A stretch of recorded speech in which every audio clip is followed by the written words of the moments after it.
Usfartem lechem mimachras Shabbos miyom haviyachem esemer tenufa. The pasuk that tells us to count Omer. And it says you should count mimachras Shabbos from the day after Shabbos, miyom haviyachem esemer tenufa, from the day that you bring the Omer. Now you bring the Omer on the 16th of Nisan. The 16th of Nisan, they would go out and cut the barley. There was a whole tekes, a whole ceremony, cutting the barley and then bringing it into the Beis Hamikdash and bringing a mincha offering, a flour offering, meal offering. The mitzvah sphere sa'emer hu achar havas emer tenufa. That the mitzvah sphere sa'emer is after the bringing of the emer tenufa. The emer is a measure. It's also a wave offering, but it's a mincha. It's an emer is a measure of grain. The betchilo hu mitzvah havasa emer. That first there's the mitzvah bringing the emer. Ve'achar kach mitzvah, and then there's a mitzvah lemimni yomi, to count days. Mitzvah lemimni shvui, and a mitzvah to count weeks. Right? Which is why we say today is the 11th day of the Emer, which is 1 week and 4 days. We do both. Sephardim do it a slightly different way. It's very interesting the way they do it. They say today, we say, today is 11 days. Today is 11 days, which is a week and 4 days to the Emer. Sephardim say today is 11 days to the Emer, which is a week and 4 days. Which is manyan. So if you have ever daven in a shtibel and there's a Sephardi chazan, so he'll say it that way and don't get all upset. Okay? Start throwing things at him, throw your esrog. You've been holding your esrog since Tishrei, waiting to throw it at someone to show your religious zealousness. Those don't the zeal or whatever, don't they? Okay? Zeal. Right? Shazel mitzvah sphere seimer. That's mitzvah sphere seimer. Dahainu, a mitzvah sphere seimer who bain is between havas ha'emer, the bringing of the barley offering, the meal offering of the Emer. Ubein Chag HaShavuos. First we bring the korban, then we count for 49 days, and then we eat cheesecake. V'zeu Eimrei Usfartem lechem. And this is why it says Usfartem lechem miyom haviyachem es Emer atenufa. From the day that you brought the Emer atenufa, which is on the 16th of Nisan. Shehu mimachras haPesach, which is the day after Pesach. And when do we start counting Emer? We start counting Emer Meitzi Yom Tov Rishon of Pesach, right? If you were here in Eretz Yisrael, so it's Meitzi Yom Tov. If you were in Chutz La'aretz, so it's Meitzi Yom Tov Rishon. It's the night of the second Seder in Chutz La'aretz. It's the night we start counting Emer. So that was Sunday night this here in Eretz Yisrael, right? Well, everywhere. Sunday night. Right, so it's very easy to remember what number it is because it's the first day of the week and you count 1. Second day of the week, you count 2. So this is an easy year to remember what day of the Emer it is. Right? Now, it happens to be that really you're counting on Yom Sheni because it's already Marav of Yom Sheni. Okay, besides, forget that. Right? What day was it today? Yom Rishon. Okay, what am I counting tonight? Rishon l'Shavua. Right? So I'm going to count 1, 8, 15, 22, 29, 36, 43, and 40, and then have Shavuos on Sunday nights, right? So it's easy to remember, very easy. This year, some years it's harder. Okay. So there is a question, and the question is a very famous question. It's brought in many places. But tzarich lahavin, we have to understand. The pasuk says, Usfartem lechem mimachras haShabbos. Ma'u eimrei mimachras haShabbos. Why does it say the day after Shabbos? It's not the day after Shabbos. It's the day after Pesach. V'havei leila mimachras haPesach. Now we know the Rebbe knows how to use the word Pesach because it's in the Torah, so he could do that. So why does the Rebbe write mimachras haShabbos? Ubefrat, and particularly shat steikim. And in the Gemara it says the Baitusim, but it is the same groups, right? Tzadok and Baitus were two rabble-rousers at the time of the second Beis Hamikdash who didn't believe in rabbinic authority, and so made all sorts of trouble. And they had followers, and they made a lot of trouble in the second Beis Hamikdash. So the Stoikim Ta'u, they made a mistake b'zeh, It's all outlined in the Gemara Menachos. Va'amru shakavana b'masha kosu mimachris haShabbos, that the intention in that which is written mimachris haShabbos hu mimachris Shabbos Bereshis. It's after Shabbos Bereshis, not Shabbos Parshas Bereshis. Shabbos Bereshis meaning the Shabbos that is shayach to the creation of the world.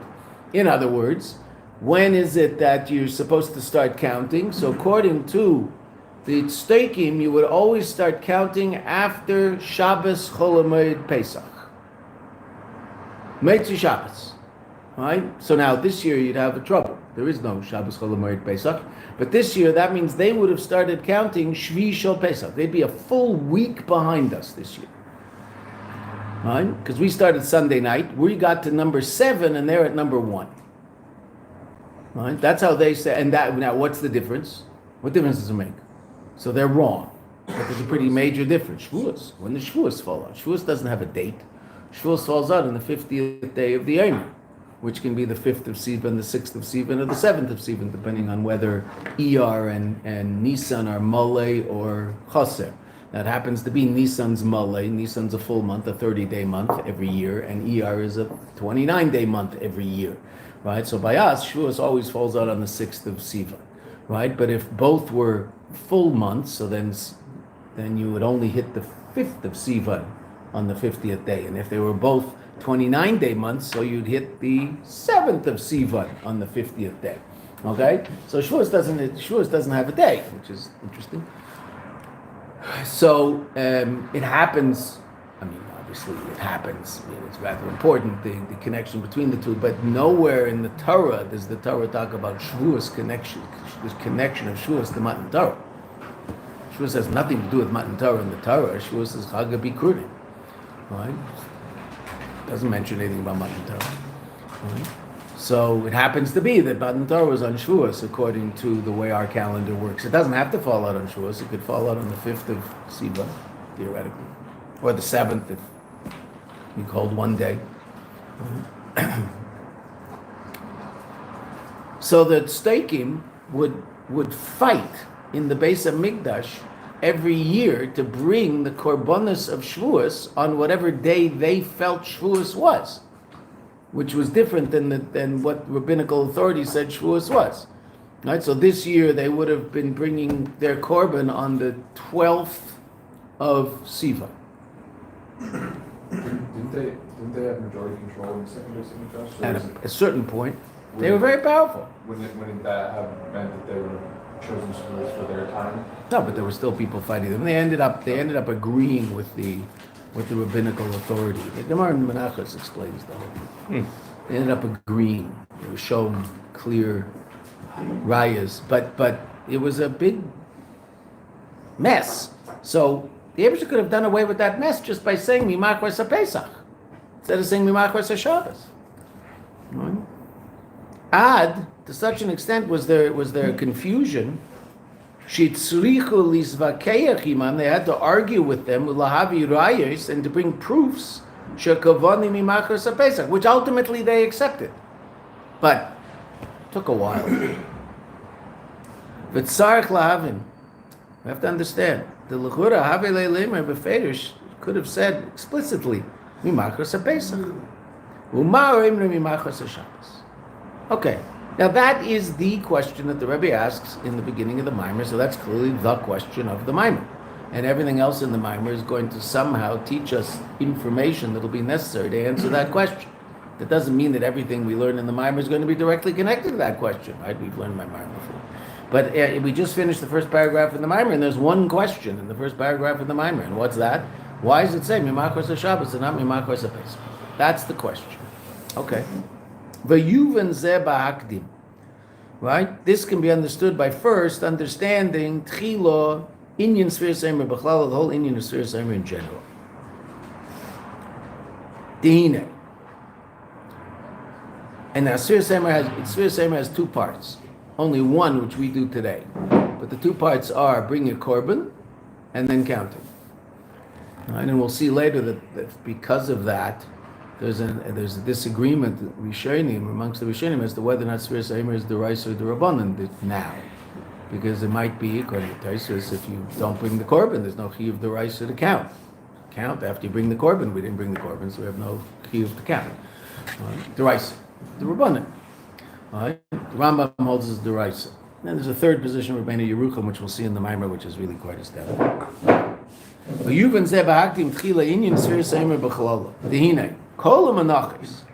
All meal offerings, right? A korban mincha is not a korban brought in the afternoon.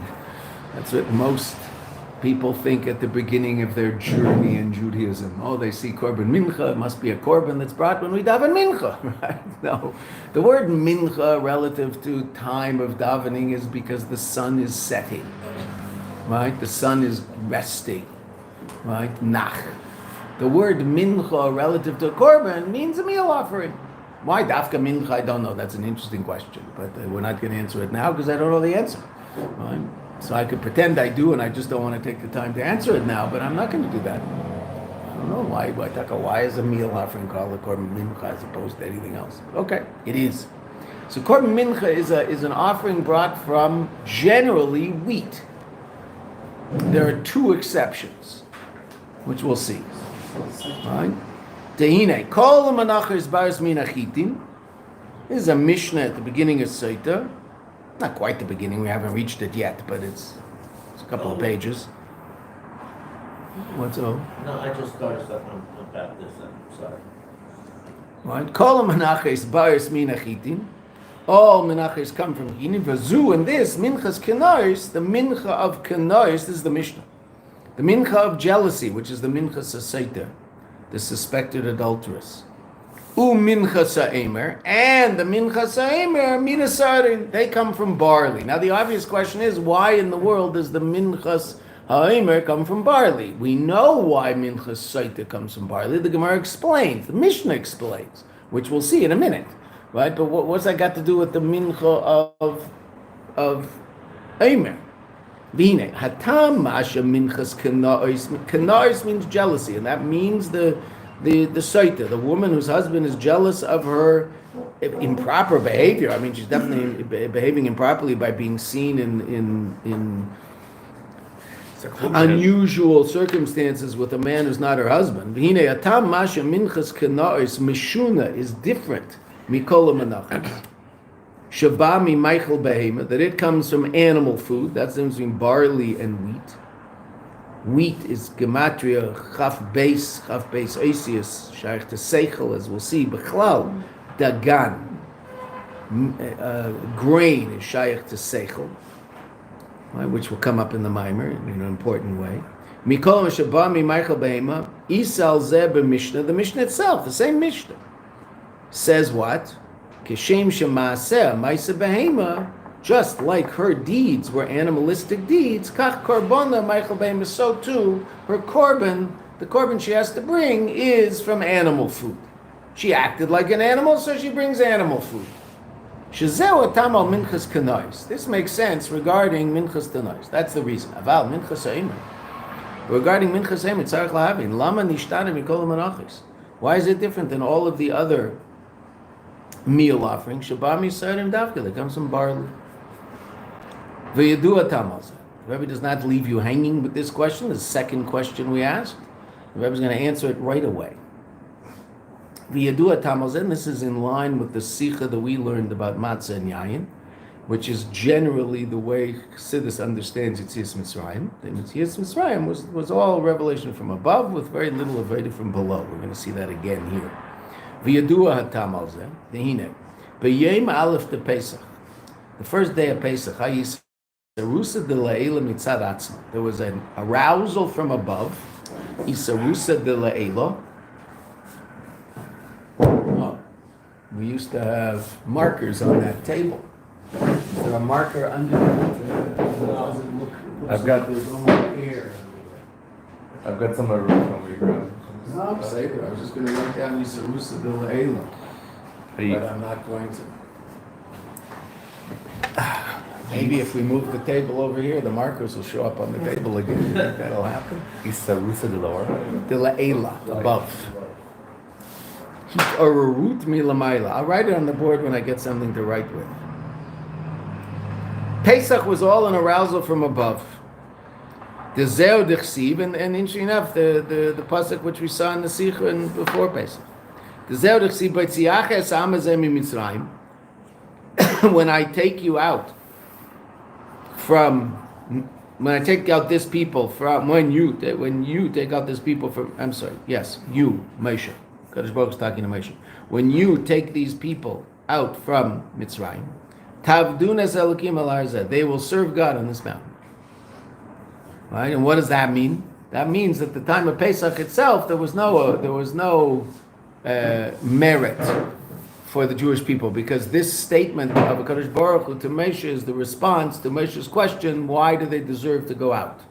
And the answer was because they're going to accept the Torah on Har Sinai after they get out. In other words, there's no merit yet, but there will be.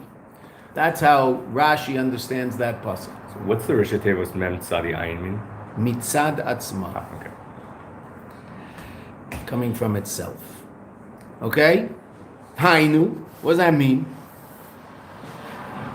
The B'yom Aleph de Pesach, on the first day of Pesach, Hayiserus milamayla lamata. There was an arousal from above below.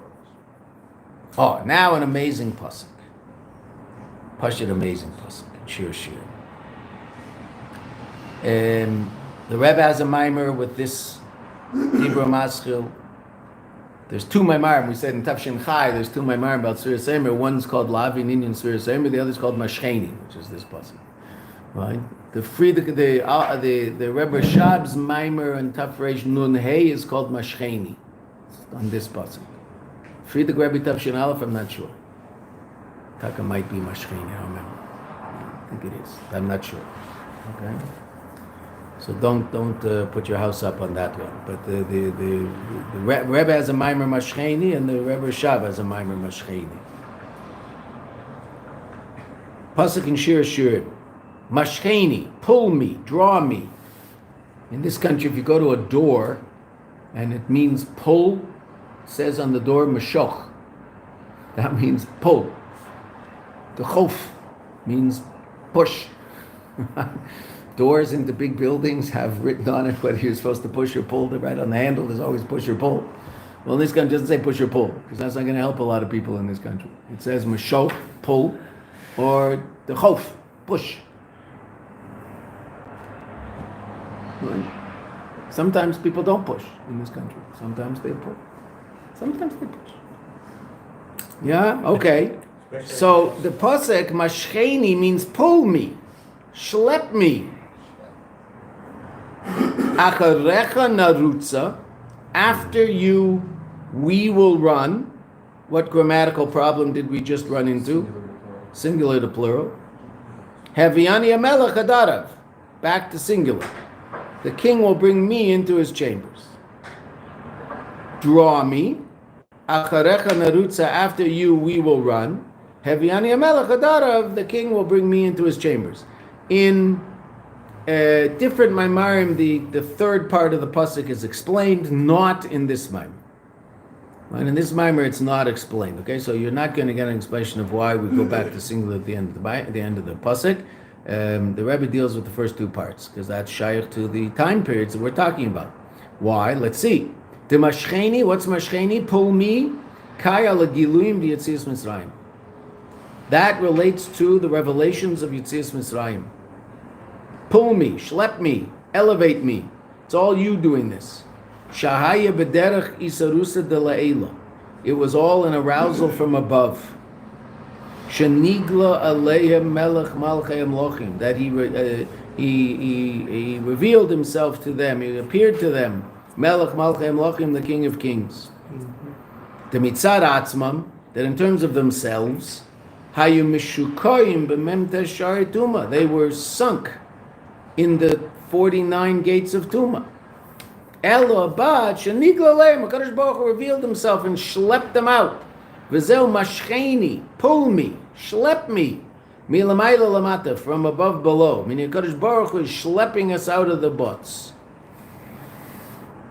V'zeu gam oimrei mashcheni loshin yochid. That Rebbe says something fascinating. That's why mashcheni is singular.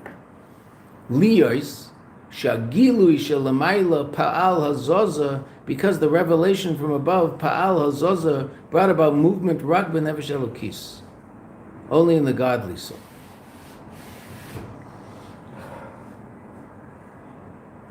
The revelation from above affects the godly soul. The godly soul is enraptured by the revelation of Elokus. Shanefesh Elokis dafka margish bagilui shelamayla. The Nefesh Elokis feels the gilui from above. Aval Nefesh Abamis nishar b'ma'amadei. But the Nefesh Abamis stays in its place. That's a really amazing thing. Meaning, obviously the Nefesh, we've talked about Nefesh Abamis enough that everybody should understand clearly that Nefesh Abamis means conscious you and me. That experience we have of ourself. I'm conscious of my own existence. That's Nefesh Abamis. That comes from Nefesh Abamis. Okay, is that bad? No, not bad. Okay, now, did the Nefesh Abamis know that there was a Makkah called Dam and a Makkah called Svardeya and a Makkah called Kinim? No, Nefesh Abamis didn't know that? Nefesh Abamis is a complete moron? The Egyptians knew that. Of course the Nefesh Abamis knew that. If you were to ask a Jew, walk up to him in Mitzrayim and say, what just happened last week? Oh, it was amazing. There was this miracle. God turned all the water into blood, except ours. Right? Ours was fine. The mikveh was a little dirty, but other than that, everything else was fine. Right? The Nefesh Abamis knew what was going on. So what does that mean? The Nefesh Abamis didn't feel the Gilui. That's hard to understand. What do you mean it didn't feel the Gilui? It didn't understand the fact you and I, my Nefesh Abamis doesn't understand that there were 10 Makkos in Mitzrayim. I don't understand. Who's talking right now? My Nefesh Abamis is talking right now. And my Nefesh Abamis understands that there were 10 Makkos in Mitzrayim. I mean, I wasn't there. We were there. Okay, but say I don't remember. Right? I couldn't explain what the feeling was. Okay, but interesting enough, relative to a hergish somehow, relative to that which would bring about what is necessary to bring about, which is a change in the Nefesh Abamis, evidently that didn't happen. Because what level of tumor were we on at the beginning of the Makkos? 49. What level were we at the end? 49. 49, which is really astounding. How in the world does that work? You see the greatest show on earth, unbelievable, miracle after miracle after miracle, and the miracles are all for your benefit. The Egyptians are getting smashed, just smashed. These people you really don't like, right? I mean, it's not like you like Mitzrayim. I mean, sure, there was some left-wing Jews who, felt sorry for the Mitzrayim and could explain how really they were okay. But I mean, your average healthy Jew was not favorably enamored with the Egyptians who enslaved them and beat them and treated them horribly. Okay. So they didn't know that this was going on. How could you not know? But what's the Nefesh Abamis' reaction to all this, evidently? The Nefesh Abamis looks at it, goes, wow, that is great, and might even be inspired by it. But what doesn't happen? Change. Doesn't get changed. Because no external act can bring about any change in my Nefesh Abamis, meaning in conscious me. That doesn't mean it can't arouse in me a desire to change. That it can do. Right? But the cigarette smoker watching a film on what lungs look like after you've smoked for 20 years, and he's just completely blown away by this. Right? The first thing he does when he walks out of the room is he lights up a cigarette. Maybe not. Maybe he'll be inspired to stop for the next hour, right? Maybe a day. But the stopping is going to be unbelievably difficult work that will be just as difficult despite the fact that he saw the movie. Right?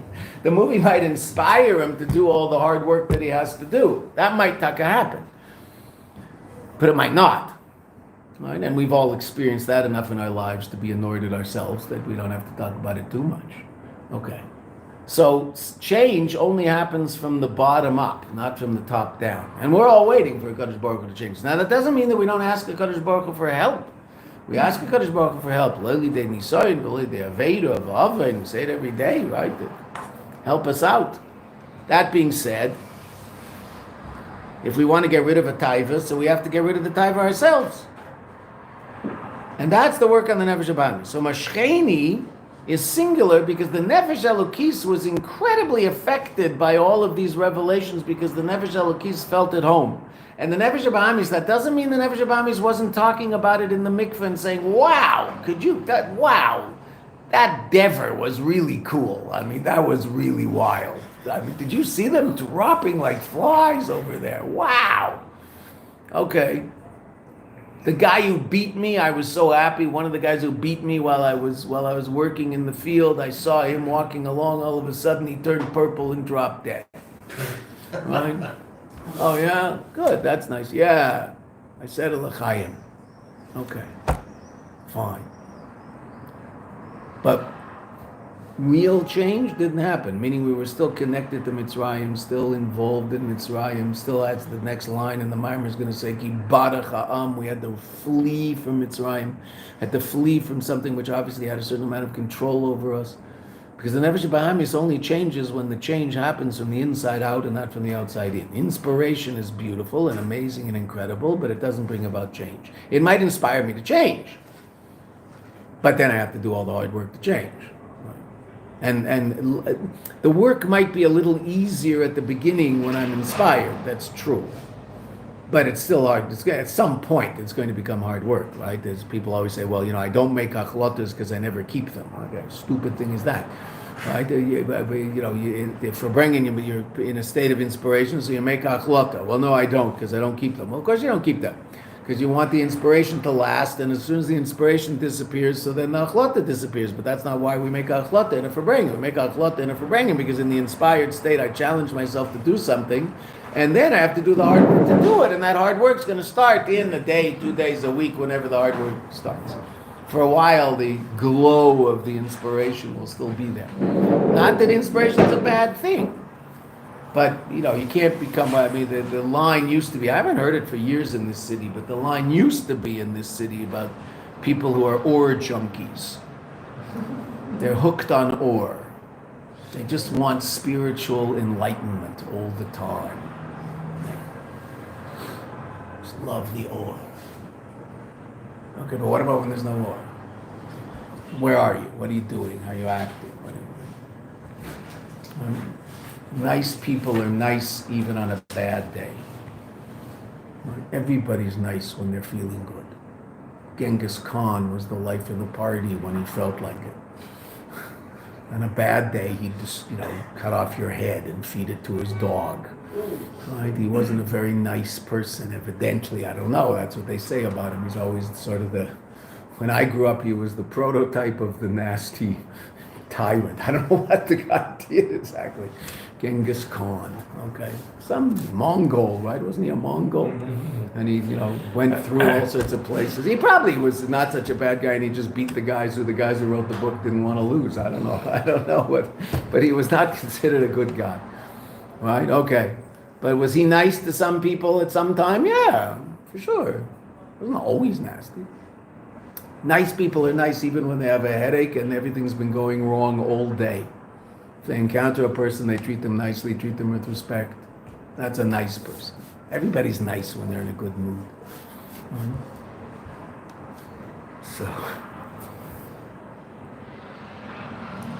So that's Nefesh Bahamis. It's getting the Nefesh Bahamis to change.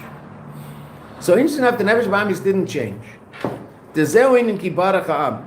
On a certain level, the image I always added the image. Obviously, it's not a complete image because, of course, the Nefesh Bahamis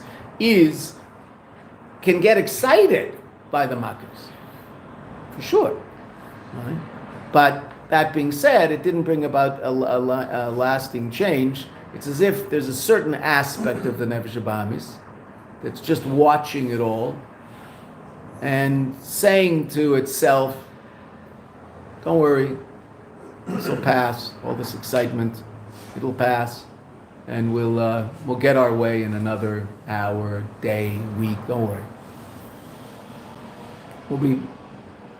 We'll be back to eating sushi in no time. Don't worry about it. Don't worry about it. You can eat sushi. I'm just." Who had to run away? The Nefesh Bahamis had to run away. Nefesh Elokis? Nefesh Elokis didn't have to run away. Nefesh Elokis was seeing Elokus in Mitzrayim and wasn't bothered by Mitzrayim. The Nefesh Bahamis was still very powerfully connected to Mitzrayim and so had to run. Right? Similar in modern day Avodah. What's a good idea for someone who encounters Chabad House on campus and starts getting into Yiddishkeit a little bit? What's probably a good idea to do for a certain period of time? Leave the campus, go to somewhere else where those desires that you have to grow in Yiddishkeit can be nurtured in a nurturing environment and not constantly challenged by everything that you see around you. I know, seriously, right? I mean, what's that? Running away from? It's not running away from anything. It's running to something, right? People have a drinking problem. Where do they not hang out? Bars. Bars. Don't hang around in a bar if you're an alcoholic, right? I mean, you're just running away from your problems. No, I'm dealing with my problems. It's not called running away from them. That's called dealing with it. Okay, fine. So, people who are on a diet probably shouldn't go out to restaurants. I would assume that's a pretty silly thing to do if you're on a diet. It's a good thing to, what do they say? Something off restaurants. Whatever. Nothing to do with restaurants for as long as you need to take off the 10 kilos, whatever it happens to be. Okay. Reasonable. Diet? Right? When you diet, right? Okay. Fine. It's reasonable. So a person stuck in Mitzrayim, what might be a good idea? Well, Am Yisrael left Mitzrayim. We ran away. Why? Well, because Mitzrayim had a certain hold on us. And we had to get away in order to grow. U'kamesh kosav Rabbeinu, the Lachora, the Alter Rebbe. The Lachora, lama yitzarech li'ez b'derech bricha davka. Right? Why did they have to run away? Paro wouldn't have sent them away. In the end, Paro was going to send them away. As a matter of fact, the pasuk says, "Ki b'shalach parai," right? Paro sent them. B'shalach parai, he sent them away. Right? The question is asked in Chassidus: Why does it have to be that we say that Paro sent us away? I mean, I don't understand. We didn't want to leave Mitzrayim. We left Mitzrayim. We wanted to leave Mitzrayim. We're more than happy to leave Mitzrayim. So why does the pasuk Davka say that Paro sent us? So Rebbe explains in a beautiful sikha that the relationship of the Yidden to Mitzrayim after they had left and got out was so different to their relationship to Mitzrayim when they were in Mitzrayim. And even though in Mitzrayim at that point they wanted to leave, right? They were more than happy to leave. But their relationship to Mitzrayim was so different after they had already gone out and they were no longer in Mitzrayim that it was as if they had to be pushed out relative to their different levels of appreciation of Elokus before and after. Doesn't this actually though imply the opposite, that we didn't want to leave? Because if we saw all the makros and we still were on the 49 level and at least Mitzad our Nefesh Bahamas that never changed. No, we were the one thing we were willing to do was leave Mitzrayim. I mean, Moshe didn't have to schlep us out of Mitzrayim. I mean, we all showed up when Moshe said, "Okay, show up at the bus station at 1:30 a.m." We were all there with our pekalach. We went, right? That much we had figured out, but that doesn't mean that we weren't completely connected to Mitzrayim. Right? And as a matter of fact, for a while we kept talking about going back. Even once we had left, even after Matan Torah, we still started talking. We entertained the possibility of going back. And things in the midbar didn't work out the way we thought they were supposed to. Rabbi, when we were in Mitzrayim, the slaves, so as a slave, you really don't benefit from all the luxuries and the negative things that go on, that pleasures and stuff. So how did they get tainted in a way? They didn't have that opportunity to act it out. Is that true? Again, that's what you're saying. I mean, it wasn't just physical taivas. It was just a certain mindset and culture that they evidently bought into on some level. Right? Okay. They started identifying with their captors.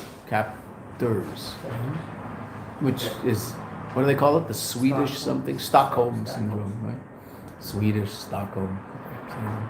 The Gothenburg syndrome. We'll change it. We'll call it the Gothenburg. Right. Okay. Right. Elo, look at that, we turned the page in one day. Elolios, since Shagilui Shalamayla, the revelation from above, Pa'al Azoza, brought about movement, Rak B'Nefesh Elokis, B'Nefesh Ba'amis, Nishar B'Tokfa, remained in its power. Again, that doesn't mean the Nefesh Ba'amis didn't appreciate the fact that all these miracles happened. It just didn't change. It might have wanted to change by this time, but it hadn't done the work yet. Lochein Hine, the last 6 months, they also weren't enslaved. From Rosh Hashanah on, they weren't enslaved. They weren't working. Lochein Hine, mitzad Nefesh Ba'amis, hutzach liyos inyan achipazon ubricha. Mitzad Nefesh Ba'amis had to get out fast. Haste, bricha, fleeing. Chipazon is haste. The kol zeh, all of this whole picture that we just painted, hu ba'giluim b'Yetzias Mitzrayim dafka. It's relative to the revelations of Yetzias Mitzrayim. The liyah shagilu ayv'derech milamayla lamato. Since the revelation was from above below, and now the Rebbe says, in a general sense, what does that mean? Shelo yayu kelim lezeh. They weren't yet kelim to internalize this revelation so that it could make a difference in their everyday conscious life. Lochein hine agilu in nirgash rak b'nefesh elokis. Therefore, the gili was felt rak in the nefesh elokis. The nefesh elokis, so to speak, whatever it means, the nefesh elokis grows. It grew from that. It appreciated it. It was margish, the elokus in it all. The nefesh ba'amis. Dezeu mashcheni loshin yochi. Oh, so now interesting enough, the next clause is plural. We said acharecha narutza. After you, we will run. Aval acharei agilui. After the revelation, the Yetzias Mitzrayim hayeinyin sfiras haimer shehu aveda milamata lamaylo. There's sfiras haimer, which is the aveda from below above. Shal zeu haimer narutza. We will run. Aloin leifin. We ourselves will run. Temashcheni hu milamayla lamato.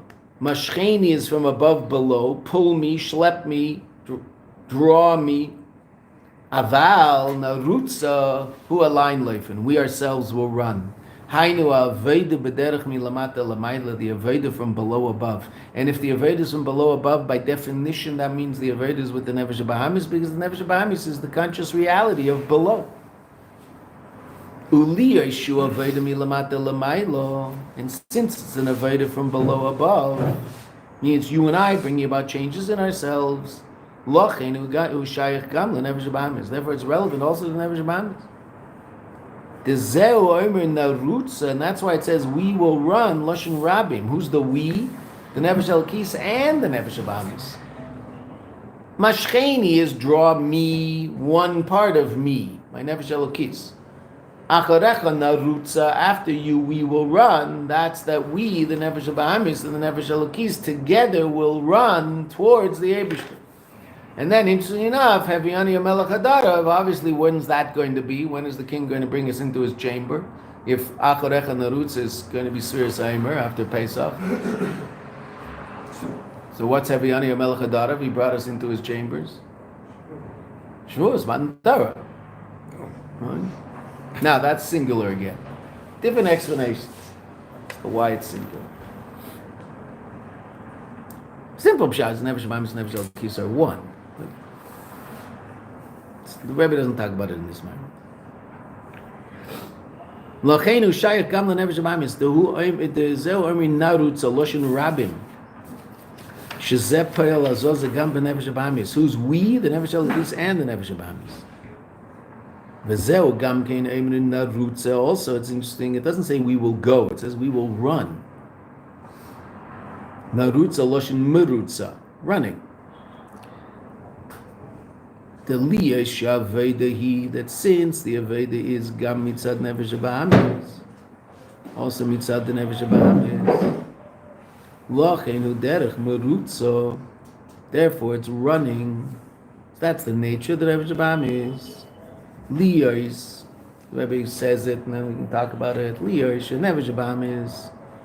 Hine lechol davar shenimshach alav, something that Nefesh Bahamis is drawn to, has a desire for. Hu etzle b'derech merutza. It's by the Nefesh Bahamis in a way of merutza. The etzel and Nefesh Bahamis, by the Nefesh Bahamis, ain't a shayach halicha la'at la'at. The Nefesh Bahamis doesn't walk slowly, kim b'derech merutza, but rather runs. If the Nefesh Bahamis wants something, very rarely is your Nefesh Bahamis going to say to you, I feel like some ice cream on Tuesday. It's just not the way the Nefesh Bahamis works. If the Nefesh Bahamis wants ice cream, when does it want ice cream? Now. Oh. So the Rebbe wants your Nefesh Bahamis to want Mashiach. What does the Rebbe have to say all the time? Now. Not later. The Nefesh Elokis might be able to explain rationally why it is that Gullus is still a reasonable situation because of the incredible Aveda of Mesiras Nefesh that happens in Gullus, and it's such a wonderful Aveda, v'chuli, v'chuli, v'chuli. and explain how, and right now I'm putting on tefillin, so Mashiach can wait. Nefesh Bahamis, the Nefesh Elokis. Nefesh Bahamis. If it wants Mashiach, when's it want Mashiach? Now. If it wants chocolate pudding, when's it want chocolate pudding? Now. That's the way Nefesh Bahamis works. Right? And even if the Nefesh Bahamis says, I you know what, I'm not going to have the chocolate pudding now. I'm going to have the chocolate pudding in 2 hours. The only way the Nefesh Bahamis can convince itself to do that is if it gets a good feeling now from not having it now. Oh, I feel so good about myself. I'm so strong. Yay me. Okay. So now, what if you get the Nefesh Bahamis into Elokus? Mashiach. Wow. Miman Shach. Mem nun. Miman Shach. Either way you look at it. Either the Nefesh Bahamis isn't interested at all, nimshach, drawn, isn't interested at all, mashcheni, in matters of godliness. Ukeshenimshach aleim, when it is drawn to them, then amshocha hi b'derech merutza, then amshocha is b'derech merutza, it runs. Either once you get the Nefesh Elokis into the Nefesh Bahamis into the Eibishter, the Nefesh Bahamis is very excited about the Eibishter, wants it all now and wants to understand the whole Torah right away. That's why you can't get Balei Tshuva. That creature is called Balei Tshuva. Never do review. Right? What do you mean review? There's so much more to learn. I don't have time to do review. You can't review it. I look at how much there is. There's so much more. I have to learn more and more and more and more. Okay, but then I forget everything I learned because I didn't review it. Right? If I learn one thing 3 times, after a month I'll know it, and if I learn 3 things once, after a month I won't know them. Okay, but that's hard to convince myself because I want to see more, and I want to see more, and I want to see more.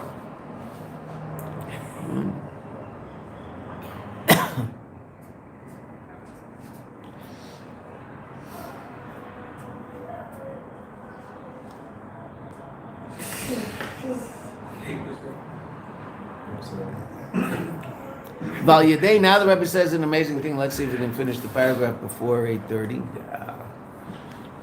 Val Yadei sham shochel elkus etzel nefesh hamis hu b'derech merutza. By virtue of the fact that the connection to Elokus, the draw to Elokus, in the Nefesh Bahamis is b'derech merutza. Once you get the Nefesh Bahamis excited about Elokus, it just wants to go.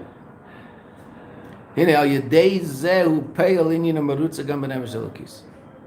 By virtue of this, he also brings about running in the Nefesh Elokis. The Nefesh Elokis, we'll see, the Nefesh Elokis mitzad atzmei, in terms of himself, ein ba'inyan merutza. The Nefesh Elokis is cool, calm, and collected.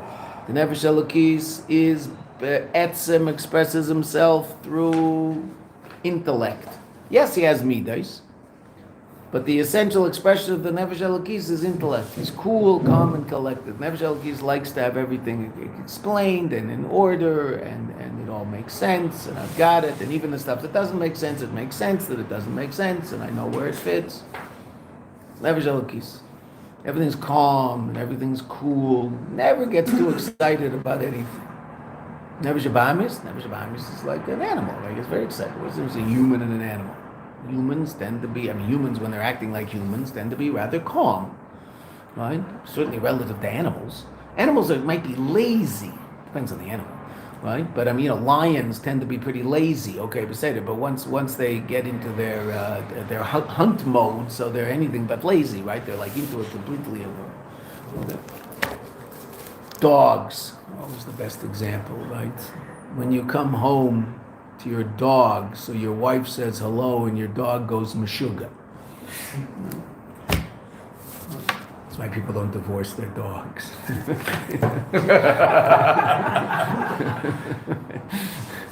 Have you ever heard of anybody divorcing their dog? Never heard of it, right? Dogs, they're an animal, right? Kula leiv. The word kelev is kula leiv. Right? He's just all midas. Right? The tail wagging, tush moving. He's so excited. It's nice. It's nice if he's doing that for you. It's a nice feeling. Right? He gets all excited. Right? Okay. Some people do that, but it's, as they get older and more intellectual, which is how they're supposed to be, right? So they tend to be a little calmer. So the Nefesh Elokis is not into marutza. Nefesh Elokis, things have to be done orderly and calmly, and that's interesting enough. That's bechinas tzaddik. Right? Tzaddik is Nefesh Elokis. You ever watch the Rebbe do things? You've seen enough videos. You ever see the Rebbe running anywhere? Everything's calm. It all happens. Like just unbelievable amounts of stuff happens.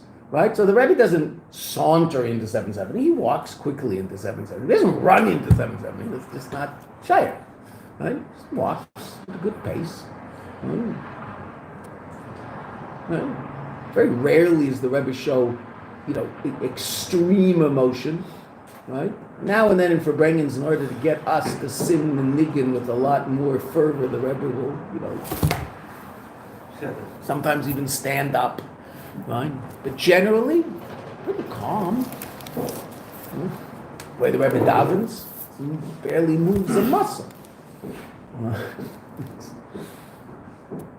Okay, because when you're there, you know where you're running to. You're there. That's Nefesh Elokis. Nefesh Bahamis is running. Why? He's not there. Wants to be there, which is good. That's great. But what does the Nefesh Bahamis sometimes get the Nefesh Elokis to do? V'mashicha shalei lalakus. Not finishing very good. Mashicha shalei lalakus b'medida v'agbola. It's measured, and to a certain degree, there's a disadvantage to the measuredness of the Nefesh Bahamis, of the Nefesh Elokis. Since Elokus is the teva of the Nefesh Elokis, it's the nature of the Nefesh Elokis. So then it's limited by that nature to a certain degree. Nefesh Bahamis has to go beyond its nature to connect to the Eibush, so then it's in an unlimited state. That's why Nefesh Bahamis can take the Nefesh Elokis to places that the Nefesh Elokis itself can't get. That's why the Nefesh Elokis comes down into a body with the Nefesh Bahamis. And that's why Chazal say, "B'makam shabal tshuva even tzaddikim g'riyim yichalim lamed," because there's something that the tzaddik can't do that the Baal Tshuva can do, and that's the fervor of the Baal Tshuva, the running of the Baal Tshuva.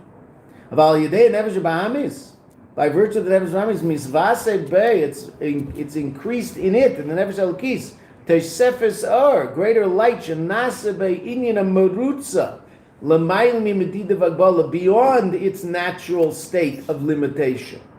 The Nefesh Elokis has its own natural way of relating to the Eibishter.